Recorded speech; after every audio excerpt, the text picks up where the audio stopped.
breaking news. Today's top story, educational plan for English language learners. My name is Tannia Villanueva, and to start with this story, we're going to talk about the factors that shape English language learners, or ELLs. The factors are access, classroom climate, expectations, language instruction, lesson planning, and evaluation and assessment. The first that we're going to talk about will be access. That is making the curriculum comprehensible, facilitating access to teacher modeling, language supports, vocabulary development, visual presentations, among others. An example would be multimedia that uses visuals to help understand concepts and vocabulary terms. Now we're going to hear from our weather woman, who will tell us about classroom climate. Thank you, anchor woman Tannia. Now we're going to be creating classroom climate. When we think about classroom climate, we think of it at 3 levels. The first level is the individual student. We want to make sure that students know that teachers understand and care about them. The second level will be his or her language. Effective teachers celebrate the linguistic differences in the classroom. And the third level will be his or her culture. Teachers consider students' culture and experiences when planning content.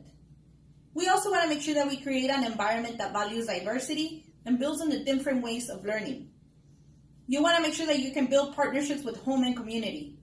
You want to get bilingual parent liaisons and interpreters for teacher-parent engagement. You also want to make sure that you can send daily text messages, weekly progress reports, and Student of the Month announcements. And when you have conversations with parents, you want to tell them how much you're willing to work with them and how much you depend on their support. This is what I have here on Classroom Climate. Back to you in the studio, Tannia. Thank you, Weather Woman, for that very insightful classroom climate information. Now we head over to our field reporter, who has more on this breaking news story and will be talking about expectations and language instruction. Thank you, Tannia. I am here in front of a school where there appears to be teachers inside. These teachers have attitudes, beliefs, and expectations that affect students' performance. English learners are capable of participating in grade lessons at their grade level, and they deserve to be enrolled in rigorous course study. Teachers need to believe that these students can do it. Also, English learners require explicit language instruction for a dedicated period of time each day to avoid becoming long-time English learners. I will continue to monitor the teachers inside this school. Back to you in the studio, Tannia. Thank you, field reporter, for the information on expectations and language instruction. Now we're going to head over to our traffic reporter to hear about planning. Lesson planning, that is. Thank you, Tannia, and hello there, audience. I want to make sure that you reach your final destination to the success of English language learners. It is important that we plan the lesson to help all students. Besides setting a lesson objective, we want to set a language objective.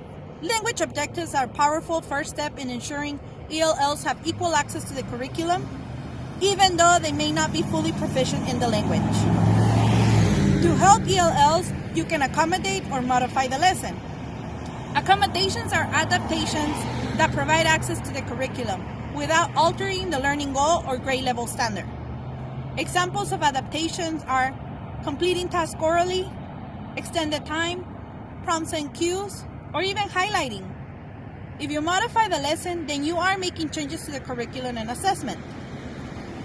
Students also have life experiences that they can link to new information, so help them make the connection through activities that lead them in the right direction. Examples would be word associations, KW charts, and anticipation guides.